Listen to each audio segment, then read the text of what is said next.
Ooh, let's fix the hair a little.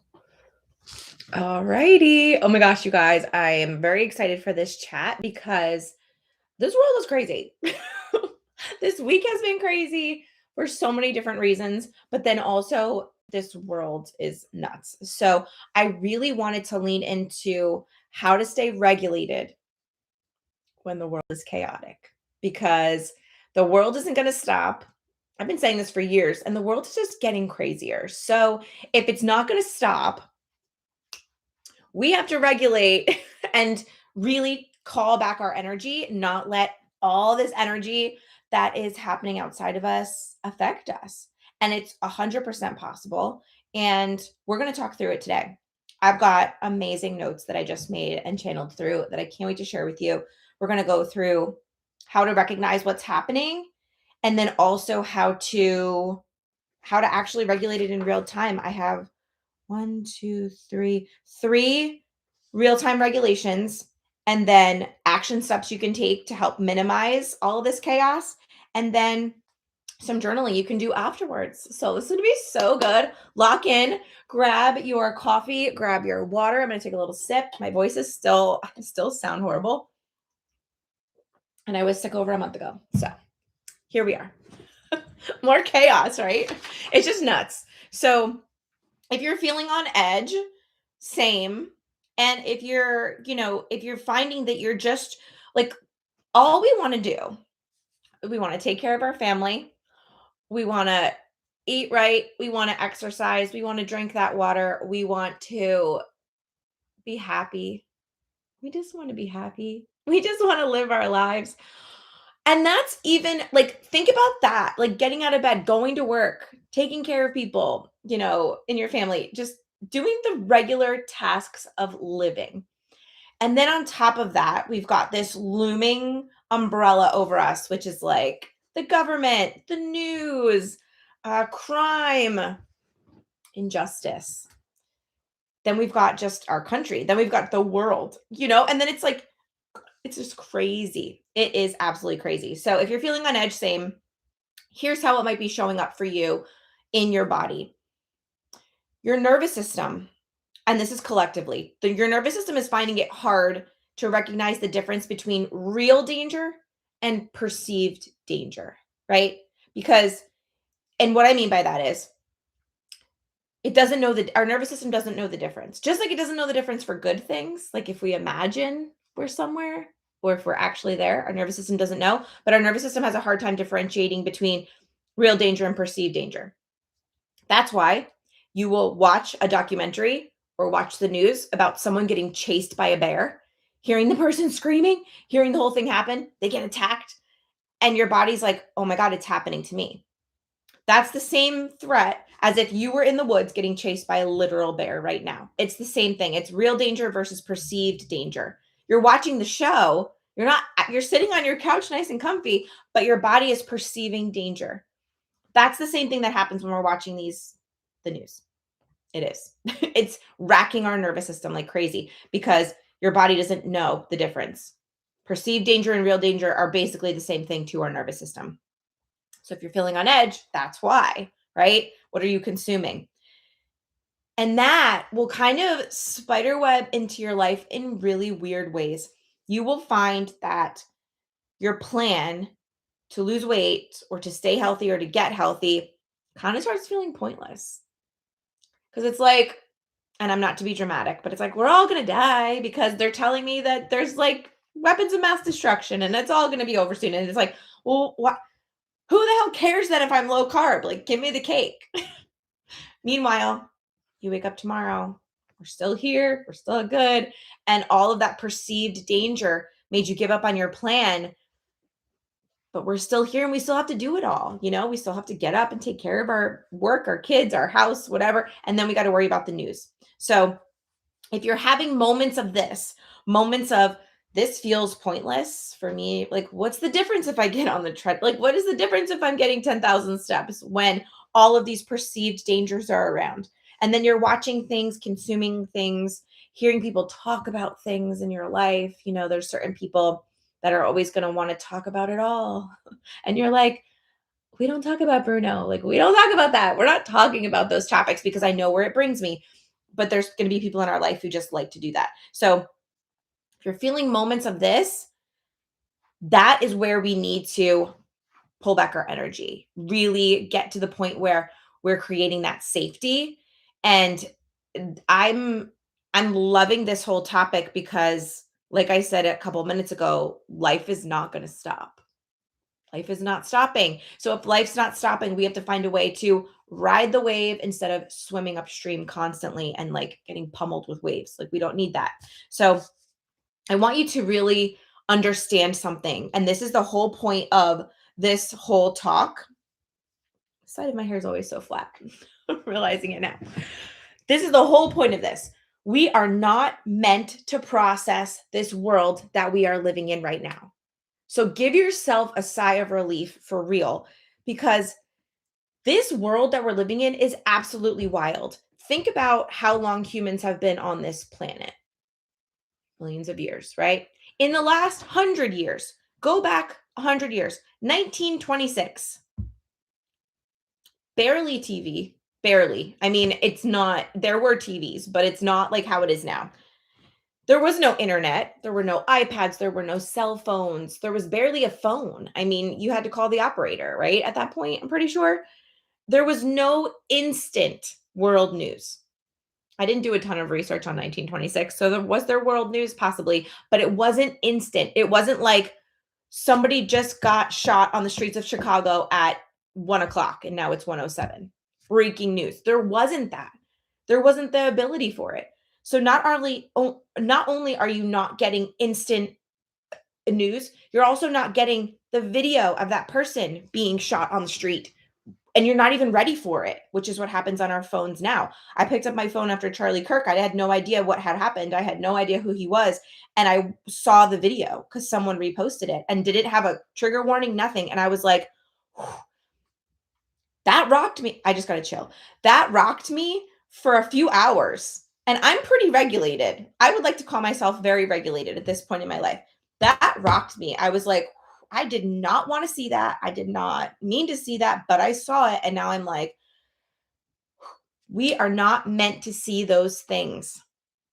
We're not meant to process this world we're living in. The whole reason I bring up 1926, 100 years ago, is because in just that very short amount of time, evolution has completely changed us. And we are not a species that can adapt that quickly. One generation, two generations is not going to adapt to seeing what we're seeing on a daily basis. So if you're feeling unregulated or dysregulated or on edge, you're not alone. And that is 1,000% normal right now. And the majority of people are. They just are. And unless you're hyper regulated, you're going to feel it. And even if you're hyper regulated, you're going to feel it. You're going to feel it in those moments. So they didn't have in 1926 so many of the triggers that we see on a daily basis. They also weren't getting triggered by random things like opening an email from your boss saying, "Come and please talk to me." Like no one from 1926 had an email address. So they weren't getting those kind of triggers. So there's just so many different ways we can interact. I can interact with millions of people just on my YouTube channel alone, just on my social media alone. Back in 1926, you talked to the people in your house, the people you saw on the street, the people at your job, and the people on your way home from work. You weren't talking to somebody from 2 states over unless you wrote them a letter, and then however long that took, or unless you had their phone number and then the operator could plug you into their house, you know? Think about just the span of how many people we can interact with. You can interact with a Facebook post right now and talk to 1,000 people. Good or bad, you know, especially Facebook. That place is the wild west over there. But that's what I'm talking about. You could write a nasty comment right now and you could be in contact with 100 people in the next hour. And that's the crazy thing. We are now exposed to constant threat signals to our body and our nervous system. You can kind of choose. You can choose if you're going to make the Facebook comment. You know what you're going to get when you post things like that. But like you can kind of control it to a certain extent, but then to another extent, you kind of can't, depending on what your plan is, what your job is, what you're choosing to interact with on social media. what apps you're deciding to download, those kind of things. But now we've got these constant threat signals attacking our nervous system constantly. The news, social media, the commentary, meaning the comments, other people's reaction to the news, other people's reaction to what people are doing, people's reactions to the reactions. I mean, it's just wild. And you can just, it just keeps going. It keeps going. And then, your nervous system, it just thinks something bad is always coming. Every time you open that app, you're kind of bracing yourself. And bracing is going to be the key word here. We have to stop bracing. But remember, your anxiety is not your intuition. So you being anxious and nervous is not your intuition. That's your ego, that's your anxiety. It's usually very loud. I think we talked about this last masterclass where your intuition is very like quiet, calm. We should do that. That sounds like a good idea. That's your intuition. Scanning for danger constantly. Gotta be careful. All of those things. That's anxiety. That's ego. We got to protect our nervous system. We got to protect our body. And your nervous system is constantly going to be scanning for danger if it constantly thinks something bad is coming, which in this world is very, very, very common, unfortunately. So here's where I want you all to take, and I have in big letters, breathe. We're going to do a big, deep breath in just a second. I want to ease your mindset. The goal is not to be calm 24/7. Didn't that make you feel better? I'm going to say it again. Your goal is to not be calm 24/7. It's freaking possible. So just throw that out the window because it's not possible. But you need to learn to return back to safety faster. Your goal is not to be calm 24/7, but your goal is to return back to safety faster. A little bit faster each time, a little bit faster, a little bit faster, a little bit faster. And here, going back to like the diet world, let's bridge the gap. I used to think I had to be perfect, and that was the only way to do things. It was all or nothing. That was it. No. And this is the same thing. You're not going to be able to turn on the news and not feel a little bit on edge, right? But instead it's about being able to consume certain content, and we'll talk about that at the end too, how to actually navigate all of this in your life, and then turn back to safety, regulate back to safety a little bit faster than the last time. And I said this about meditation a couple of master classes back, but life is a lot like meditation. Meditation, you're never going to meditate and just zonk out and just quiet your mind and have a blank slate for 20 minutes. That is very unheard of.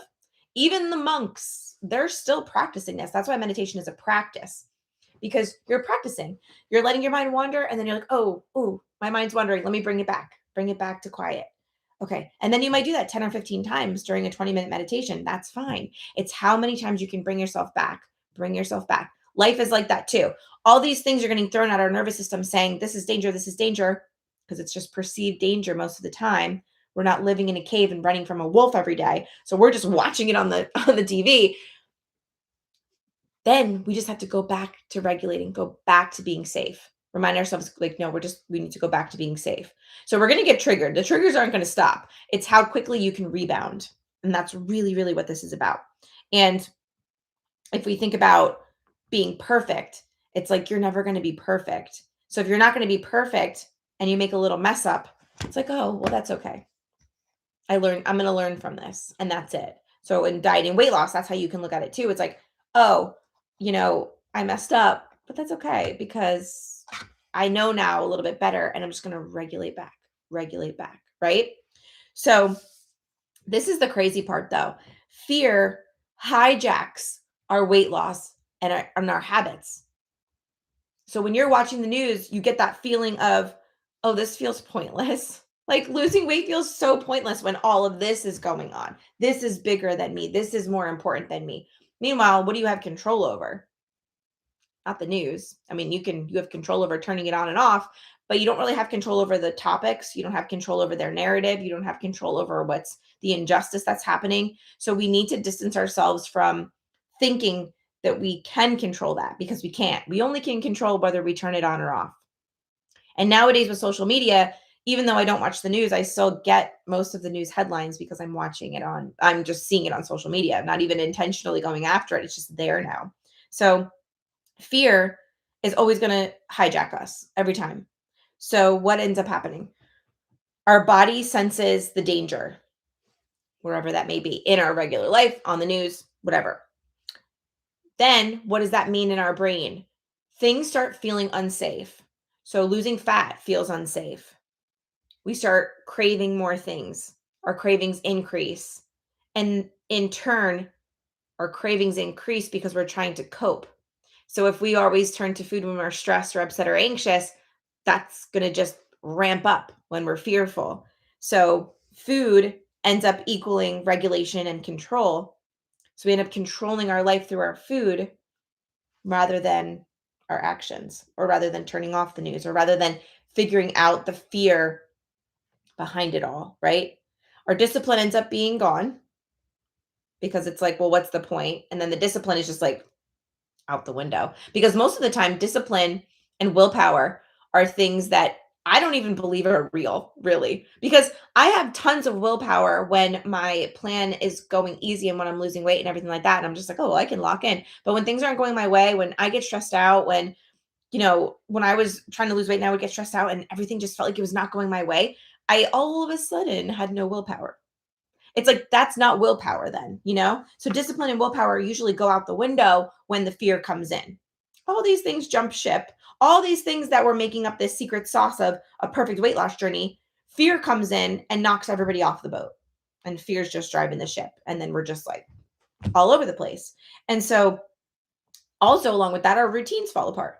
So it's like fear just takes over. And that's a great analogy. All these great things that make up this wonderful weight loss journey in this big, nice, beautiful boat, fear comes on board and just everybody jumps ship because they're like, forget this. And that's just how it happens. So our body, and why this happens is because our body is always going to choose survival over progress. We always are going to want to survive, because surviving is usually how we got to the place we got, which is overweight, because we were just trying to survive, whether that was from, early traumas, different kind of limiting beliefs that held us back and made us feel stuck when it came to weight loss and health and dieting, the scale and food. But our body's always going to choose to survive. So how did it survive in the past? Cravings, dysregulation with food, trying to control with food, watching our routines fall apart, fat loss, feeling unsafe. Boom. And it's so overly talked about why we can't lose weight, but the concepts are actually very simple. Our body does not feel safe to proceed. So then our body will self-sabotage. We will go back to what we've always done, which is what I just said, using food to cope, using food to regulate, using food to control. And then what happens? Discipline out the window, routines fall apart, fat loss feels unsafe. It feels unsafe to proceed. So stress and danger are everywhere to our body, to our nervous system. That fear out there is all around us. So what does that mean that we shouldn't do in these moments? Because I'm sure that as I'm talking, you're like, okay, now let me make a plan. Like, okay, if I know all these things are not going to go away and are not going to happen, what's my plan?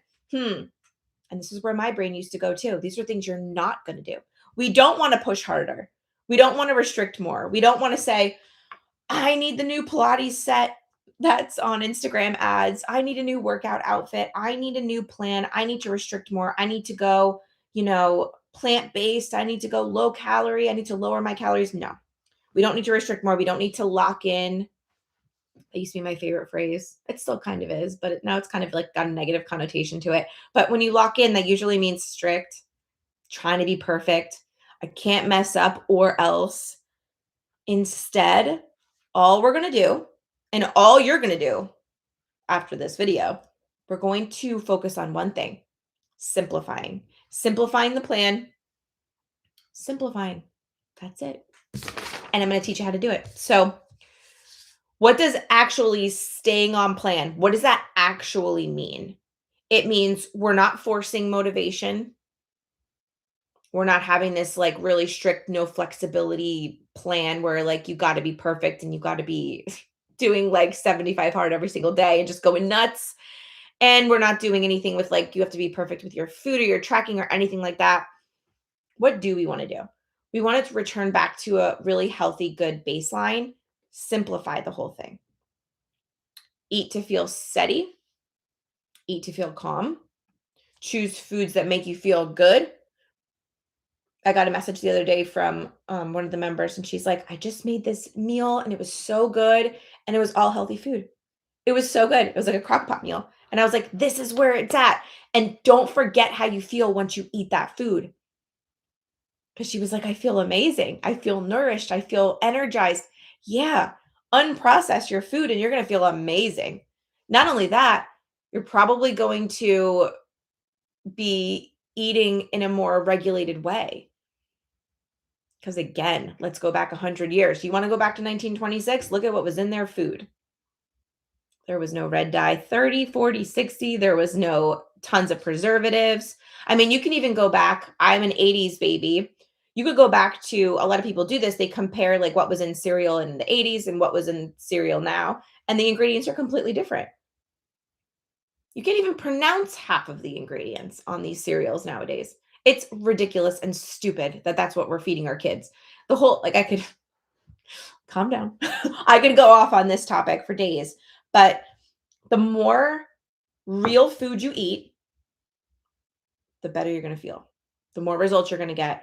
Bada bing, bada boom. And that's why I love the 100 book, because there's no sugar alcohols in that book. There's no protein bars. There's no crap, really.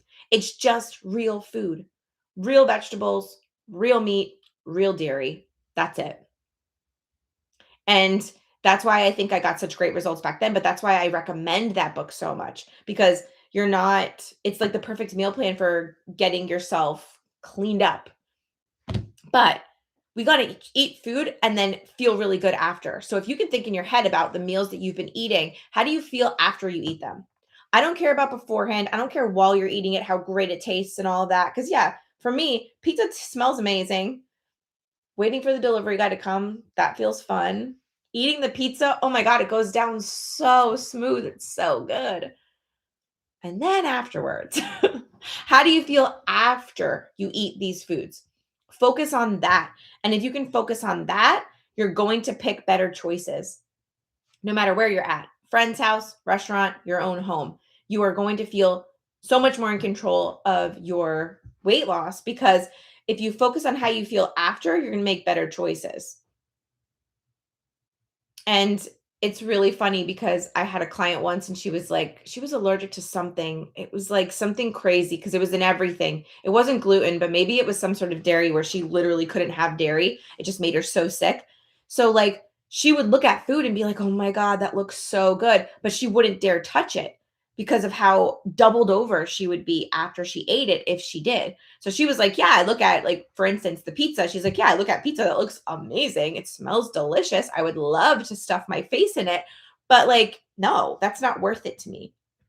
So it's almost like you've got to think that, like that. You've got to think one step ahead or two steps ahead and be like, what's a food I can choose right now that's going to make me feel better after I eat it? It's going to make me feel nourished. It's going to make me feel full. It's going to make me feel satisfied. Not sick, not bloated, not stuffed, not blah. We don't want any of those. So eat to feel steady, eat to feel good afterwards, and return back to your baseline. If you already know what works for your body and you know, like, go back if you have a journal or a food diary or MyFitnessPal or wherever where you were losing weight steadily, what were you doing? What were you eating? How much were you eating? What kind of foods were you eating? What kind of steps were you getting? When were you going to bed? When were you waking up? What kind of water ounces per day were you getting? That's the data that you want. So let's go back to baseline. Let's just simplify all this and just go back to what works. So this is what I call, oh, we forgot to do the deep breath before, guys. I just realized that. The goal is not to be calm 24/7, but to return to safety faster. Deep breath in, hold it, and out. Kind of defeats the purpose when I did it 20 minutes later, but it's fine. It's fine. Because now we're going to do some real life regulation, which is another little breathing exercise, and then two other ones that I think are really going to help you. So these are three things that you can do in real time to regulate your body. I would highly recommend. I do these when I'm feeling the stress bubbling. You know how it feels. You know how it feels where you're like, all right, I got to get a handle on this. I'm watching something I don't want to watch, or I'm feeling out of control, or I feel like this whole weight loss journey is pointless, or I feel like maybe things are out of my, I know I just said it, but it's like you feel like everything's out of control and you're just like, damn. And it feels like you feel so small and insignificant and your weight loss feels so dumb. And it's just like, well, what's the point? When you start feeling like that or any kind of negative emotion around this stress that can bubble up in our lives, here's 3 things you can do to real time regulate. First thing is the look around. Look around, rub your eye. You're going to name 3 things that you can see. I can see a plant. I can see a picture. I can see a book. Cool. Then you're going to name 2 things you can touch. I can touch this green pen. Okay. I can touch my mouse. Cool. Okay. Touching them. Feel them in your hands. Okay. And then you're going to say to yourself, I feel safe now. I feel safe now. I'm here. I'm right here. I'm in this present moment. I'm here. We live so much of our lives up here, floating above us. We need to bring ourselves back into the present. That's a great one because what this does is this tells your body and your nervous system that you're here, you're safe, it's now, it's the present. We're here. Take a deep breath. We're here. 3 things you can see, 2 things you can touch. I like to do this, just feels good. I feel safe now. You can also mimic a hug for your nervous system, up and down, shoulder to elbow. Deep breath.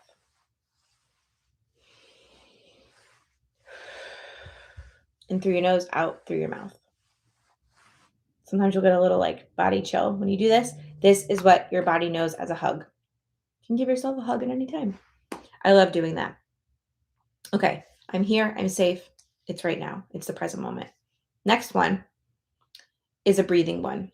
So what we want to do, and I'll demonstrate it in 1 second, we want to do a longer exhale than your inhale. So we want to inhale for like 5, exhale for 8. And this is telling our vagus nerve, which is our main nerve for stress, anxiety, and then relief. We want to tell our vagus nerve that there is no emergency. So when we're watching the news and we've got a perceived threat, a perceived danger, we're telling our nervous system, no, like we're not getting chased by the bear. Like we're sitting here on our couch. We're good. And so we got to tell our vagus nerve that. Easy way to do that. Breathe in for 5 counts. Breathe out for 8. So we're going to do it together. Breathe in through your nose for 5. 1, 2, 3, 4, 5. Hold it. And then breathe out for 8. 1, 2, 3, 4, 5, 6, 7, 8. Let's do one more. I'm not going to count it. Just kind of do it with me. Ready? And out.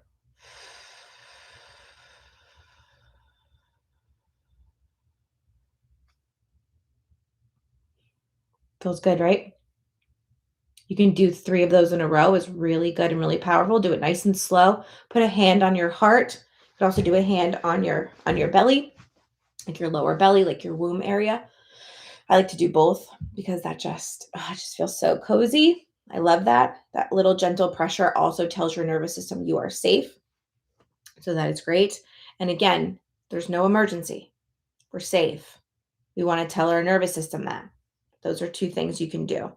The third one, this one is really good. Grab your collarbone, grab it out, get it out, tap, and we're going to say phrases that are going to ground us in this moment. So the one that I came up with for this training is, I'm safe in this moment. I'm not required to solve the world today. I'm safe in this moment. I'm not required to solve the world today. Deep breath again. Out. And you can make up your own phrases, tap on the collarbone, take a deep breath after. And that is also going to tell your nervous system, It's fine. It's okay. And I love that. So then number 4, what are the actual actions that we can take after this video? Here's what you're going to do. Limit the news. You have to. That's your homework. One part of your homework. Limit the news. Mute the accounts that trigger you. If you're on Facebook, you might have to mute everyone. I'm sorry. Like, that's been my experience, at least. I barely even go on there anymore because it's actually wild. But mute accounts that trigger you. If you're going on and you're seeing the same old people saying the same old things and you're just like, I don't agree with you, but just mute them. Mute them. Most social media platforms have this ability now. Unfollow them. Grab your journal, grab your notebook, grab your date planner, write their name, their handle down, and you can go back to it later. Unfollow them for a little bit, and you can always revisit this when you feel better in your nervous system. Once you've done this real-time regulation, you might feel better in 2 or 3 weeks, and you might be like, I think I can follow that person again. They're not going anywhere.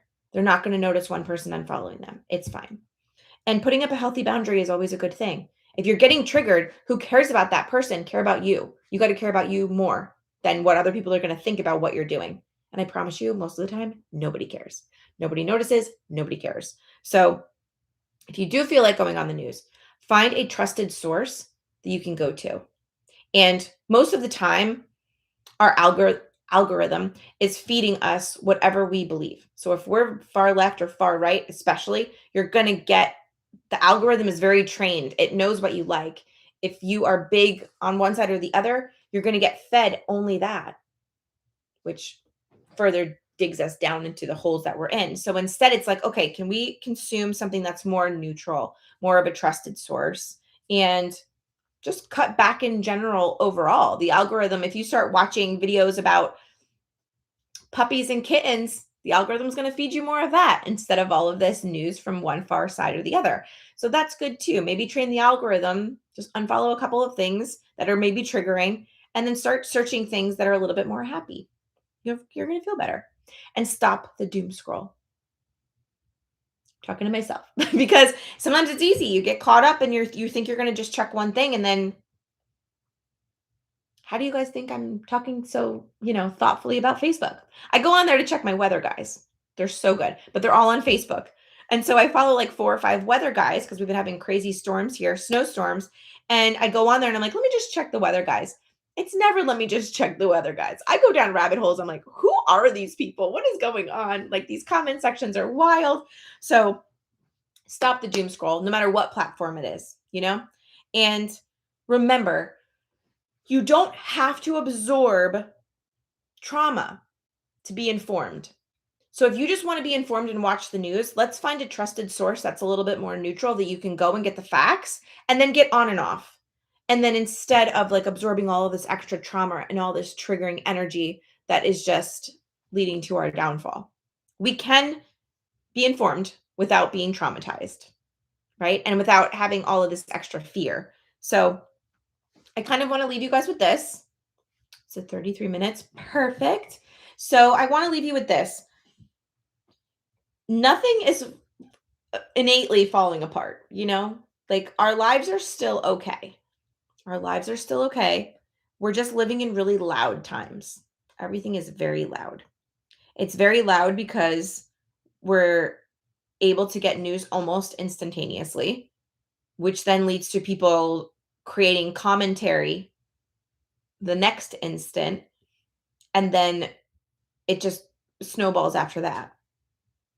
And then sometimes it can be a big game of telephone, and we don't even know the facts. And then we see the facts and people tell us that what we're seeing is not even the truth. So it's like, in all reality, it's a very loud world that we're living in, which is why we need to kind of protect our energy, and we need to also protect what's important to us, which is health.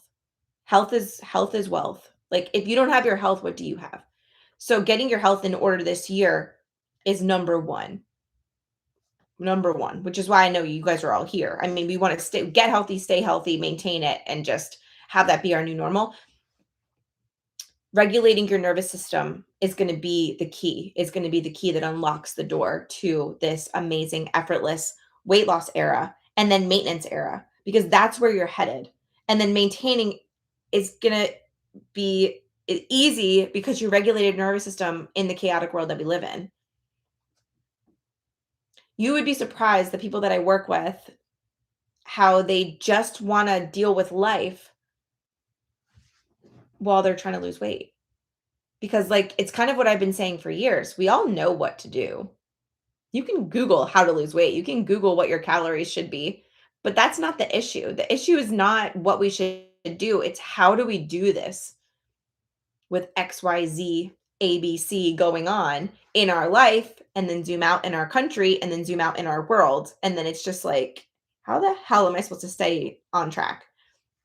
And that's where this training was made from. So remember, it's very loud times, but now you're able to recognize that and call in your energy. Don't just let it leak all over the place. You have the tools now to recognize it, real time regulate, and then action steps to take. And so then the journal prompt I want to leave you with, lastly, is what can I simplify for the next 7 days? What can you take in your life to simplify the process? And remember, that is returning to baseline, eating to feel steady. How can you do that? Choosing foods that make you feel good, going back to what works. What worked, and how can we simplify it so easily and just bring it back into our life? Right before we got on this call, I had 30 minutes or 25 minutes, I would say. And I was like, well, I don't want to start doing this. I don't want to start doing this. I don't want to start doing that. I don't want to do anything that's going to mess with my energy for this call, because I love to have like really good positive energy for these lives. So I was like, what could I do that's going to like not mess with that? But I don't want to just sit here, and I don't want to scroll. I don't want to start a project, start an editing. I don't want to do that. So I put on my weighted vest that I got for Christmas, which I'm obsessed with, and I got on the treadmill and I did a 16-minute workout.